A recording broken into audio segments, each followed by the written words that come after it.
అందువల్ల ఓటమిలు గెలుపులు అనేది రాజకీయాల్లో శాశ్వతం కాదు. గెలుస్తున్న పార్టీలు ఉంటాయి, ఓడిపోతున్న పార్టీలు ఉంటాయి. అలా beginning of the end of the beginning ఉండవు రాజకీయాల్లో. దేశ రాజధానిలోనే కాదు మొత్తం దేశాన్ని ఏలాలనే ఒక కళతో పార్టీని విస్తరించారు సార్ ఆప్ని కేజ్రీవాల్. అలాగే పంజాబ్లో అధికారం సొంతం చేసుకున్నారు, మిగిలిన చోట్ల పోటీ చేసినా పెద్దగా ప్రభావం చూపించలేని పరిస్థితి. సో ఈ ఢిల్లీ ఓటమితో కేజ్రీవాల్ నేషనల్ అంబిషన్స్కి ఎండ్ పడ్డట్టేనా? అంటే ఒకవైపు నుంచి చూస్తే ఒక దేశవ్యాప్తంగా ఆప్ అనేది ఒక ఆల్టర్నేటివ్, నిజంగా బీజేపీకి ఇది ఒక ప్రత్యామ్నాయం, alternate governance model, alternate politics model అనేది ఢిల్లీలో కనుక మళ్ళీ గెలుచుంటే ఒక పాపులర్ పర్సెప్షన్ దేశంలో ఉన్న మిడిల్ క్లాసెస్లో, దేశంలో ఉన్న ఎడ్యుకేటెడ్ క్లాసెస్లో, పొలిటికల్ కాన్షియస్నెస్ ఉన్న వాళ్ళలో పెరిగేది. ఎందుకంటే ఆప్ ఢిల్లీలో గెలిచాక పంజాబ్లో గెలిచింది, గుజరాత్లో కూడా 5 సీట్లేమో గెలుచుకుంది, తర్వాత 11.8% ఓటింగ్ కూడా తెచ్చుకుంది, ఈవెన్ గోవాలో కూడా ఓటింగ్ తెచ్చుకుంది. సో ఇన్ని రాష్ట్రాలకు ఎక్స్పాండ్, చండీగఢ్లో అయితే దాదాపు అధికారంలో కూడా వచ్చింది, మేయర్గా అధికారంలోకి వచ్చి మళ్ళీ కోల్పోయింది. సో అందువల్లే మీకు ఇంత ఎక్స్పాండ్ అండ్ ఈవెన్ హర్యానాలో 1.7% ఓటింగ్ వచ్చింది. ఈ మేరకు ఇటీవల కాలంలో ఏ పార్టీ కూడా నేషనల్ ఫుట్ ప్రింట్ ఈ మేరకు కూడా పెరగలేదు. మీకు కాంగ్రెస్ పార్టీ ఇంకా తగ్గింది, కాంగ్రెస్ పార్టీలో కొత్తగా పెట్టింది కాదు, బీఎస్పీ బాగా తగ్గింది. మీరు గమనిస్తే మీరు చాలా పార్టీలు ఆ రాష్ట్రాల్లో మొదలై నేషనల్ ఫుట్ ప్రింట్ కొరకు ప్రయత్నించిన పార్టీలు ఉన్నాయి. సమాజ్వాదీ పార్టీ ఇతర రాష్ట్రాల్లో కూడా పోటీ చేసింది. మీకు బీఎస్పీ ఉత్తరప్రదేశ్లో అధికారంలోకి వచ్చాక దేశమంతా విస్తరించే ప్రయత్నం చేసింది. తృణమూల్ కాంగ్రెస్ ఇటీవల అస్సాంలో, గోవాలో పోటీ చేసింది. జేడీయూ కొన్ని చోట్ల పోటీ చేసింది. జేడీఎస్ కాస్త ఎక్స్పాండ్ కావాలని చూసింది. తెలుగుదేశం పార్టీ మా జాతీయ పార్టీ అన్నారు.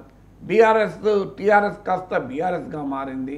ఇప్పుడు ఇన్ని పార్టీలు ప్రయత్నించాయి, ఎవరైనా కనీసం ఆమ్ ఆద్మీ పార్టీ లాగా విజయం సాధించారని చెప్పండి నాకు. Xiaomi one party which has come to power in second state, Congress BJP మినహా మరే ఇతర పార్టీ, అందులోనూ కొత్తగా పెట్టే పార్టీ, స్టార్టప్ అంటారే మన ఇప్పుడు ఎకనామిక్ బిజినెస్ భాషలో చెప్పాలంటే, ఒక స్టార్టప్, పొలిటికల్ స్టార్టప్గా మొదలై ఇటీవల కాలంలో సెకండ్ స్టేట్లో అధికారంలోకి వచ్చిన ఒక్క పార్టీ చూపెట్టండి. ఆ మేరకు the AAP gets the credit కదా. అందువల్ల డెఫినెట్గా ఆప్ ఢిల్లీలో కూడా ఇప్పుడు గెలిచి ఉంటే దాని నేషనల్ విస్తరణకు ఒక బ్రహ్మాండమైన ఊపొచ్చేది, అందులో అనుమానం లేదు. కానీ ఇప్పుడు అవకాశం పోతుందా అంటే దాన్ని every crisis gives you an opportunity. నిజంగా చెప్పాలంటే ఇప్పుడు కేజ్రీవాల్కి బ్రహ్మాండమైన అపార్చునిటీ. నేను దాకా ఆయనకు ఢిల్లీ ముఖ్యమంత్రి పదవి, ఢిల్లీలో ప్రభుత్వము, అక్కడ నుంచి కదిలే పరిస్థితి ఉండదు, రోజు లెఫ్టినెంట్ గవర్నర్తో ఘర్షణ, కేంద్రంతో ఘర్షణ. సో అందువల్ల ఆ పాలన పైన కేంద్రీకరించాల్సిన పరిస్థితి వచ్చేది. ఇప్పుడు ఆయనకు ఫ్రీ కదా, ఇది ఫ్రీ మ్యాన్ కనుక ఆయన దేశమంతా పర్యటించి ఆయన బ్రహ్మాండంగా రాజకీయాలు జరపచ్చు. నీకు ఒక కండిషనింగ్ ఉండదు కదా. ఇప్పుడు నేను రిటైర్ అయ్యాక ఇంకా ఎక్కువ జర్నలిజంలో యాక్టివ్ అయ్యాను. ఎందుకంటే రిటైర్ కాకముందు నాకు యూనివర్సిటీకి రోజు వెళ్ళాలి, అక్కడ ఒక 5-6 గంటలు కంపల్సరీగా నేను ఉండాలి, క్లాసులు చెప్పాలి, యూనివర్సిటీ అకాడమిక్ వర్క్ ఉంటుంది. ఎప్పుడైతే రిటైర్ అయ్యానో నా యూట్యూబ్లో వీడియోలు పెరిగాయి. మీరు గమనిస్తే, మీరు రిటైర్ కాకముందుతో పోలిస్తే రిటైర్ అయ్యాక నా వీడియోలు పెరిగాయి. ఎందుకు పెరిగాయి? నేను ఫ్రీ అయ్యాను. సో నాకే వేరే వర్క్ లేదు, రోజు యూనివర్సిటీ పోయే పని లేదు. అందువల్ల ఒక టైఅప్ లింక్ పోయినప్పుడు నీ ఇతర యాక్టివిటీస్ పెరిగే అవకాశం కూడా ఉంటుంది, తగ్గాలని రూల్ ఏం లేదు. అందువల్ల ఇప్పుడు కేజ్రీవాల్ ఢిల్లీలో ముఖ్యమంత్రి బాధ్యతలు లేడు కనుక ఇక ఆయన ఫ్రీ మ్యాన్, దేశమంతా బ్రహ్మాండంగా తిరిగి మోడీకి ప్రత్యామ్నాయంగా తానే అని తన రాజకీయాలతో ఎక్స్పాండ్ అవడానికి కారణం ఉంది. ఈవెన్ ఢిల్లీలో కూడా ఆమ్ ఆద్మీ పార్టీని తుడిచిపెట్టుకుపోలే. 22 సీట్లు వచ్చాయి, 4వసారి పోటీ చేస్తే అధికారంలో 3 సార్లు వచ్చాక కన్సిడరబుల్ ఓటింగ్ వచ్చింది. బీజేపీ కన్నా 5% ఓటింగ్. ఎమ్మెల్యేగా ఓడిపోవచ్చు, అట్లాంటి ఇందిరాగాంధీ 1977లో ఎంపీగా ఓడిపోలేదా రాయబరేలీలో? తర్వాత వితిన్ 3 ఇయర్స్ మళ్ళీ ప్రైమ్ మినిస్టర్ కాలేదా? అసలు అందువల్ల రాజకీయాలు ఓడిపోరనేమి ఆశ్చర్యం ఏం లేదు. ఎన్టీ రామారావు కూడా కల్వకుర్తిలో ఓడిపోయాడు. Just 14 short of magic figure అంతే. అంటే మ్యాజిక్ ఫిగర్ 14 షార్ట్ ఆఫ్ అనలేము, ఎందుకంటే 36లో 14 అంటే ఎంత మరి మామూలు విషయం కాదు. 40 సార్ బట్ ఏంటంటే 70 స్థానాలు తక్కువ స్థానాల్లోనే 22 అందువల్ల అట్లా మనం కౌంట్ చేయలేం 14 షార్ట్ ఆఫ్ అని. ఉన్నాయి 36 సీట్లు వస్తే మెజార్టీ కదా. 36 సీట్లలో 14 అంటే దాదాపు 40-45% కదా. అట్లా కౌంట్ చేయలేం అనేది. 22 సీట్లు అనేది సిగ్నిఫికెంట్ కదా.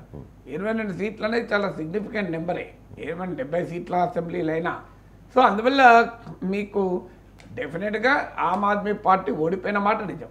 కానీ దాన్ని కనుక ఆ క్రైసిస్ను ఆపర్చునిటీగా మార్చుకుంటే నేషనల్ పార్టీగా ఎక్స్పాండ్ అవ్వడానికి ఇంకా అవకాశం ఉంటుంది. ఎందుకంటే నేషనల్గా బీజేపీకి రైవల్ ఎవరు? కాంగ్రెస్. కాంగ్రెస్ ఏమన్నా బలపడ్డదా? ఢిల్లీలో బలపడలే. పోనీ ఇంకెక్కడన్నా బలపడ్డదా? ఉన్న హర్యానాలో పోయింది, ఉన్న మహారాష్ట్రలో పోయింది. అందువల్ల బీజేపీకి ప్రధాన రైవల్గా ఉన్న కాంగ్రెస్ ఏమో బలహీనపడుతున్న సమయంలో ఢిల్లీలో అధికారంలో ఉన్న కేజ్రీవాల్ ఫ్రీ అయ్యాడు. అందువల్ల కేజ్రీవాల్కి ఒక అవకాశం కూడా దేశమంతటా తన పార్టీని విస్తరించుకోవటానికి. మరి ఆయన ఆ క్రైసిస్ ఆపర్చునిటీగా వాడుకుంటే లోపల అందుకే ఒక తత్వవేత్త అంటాడు, turn the disadvantage into advantage అంటారు. డిసడ్వాంటేజ్ని అడ్వాంటేజ్గా కనుక మార్చుకోగలిగితే నీకు అద్భుతాలు చేసిన వాళ్ళు ఉంటారు. అందువల్ల it all depends on how do utilize the situation. And MIM party కూడా ఢిల్లీలో 2 స్థానాల్లో పోటీ చేసింది సార్. రెండు చోట్ల కూడా ఓక్లా అండ్ ముస్తఫాబాద్ ఈ 2 చోట్ల పోటీ చేసింది. కాంగ్రెస్ను వెనక్కి నెట్టేసి 4th ప్లేస్కి 3rd ప్లేస్లో నిలిచింది. ఓక్లాలో అయితే 39,558 ఓట్స్ సార్. అలాగే ముస్తఫాబాద్లో 33,474 ఓట్లు. చాలా మంచి పెర్ఫార్మెన్స్ ఇచ్చిందని చెప్పాలి కదా సార్. మీరే చెప్పారు కదా, ఎస్ సార్. అంటే ఈ ఢిల్లీ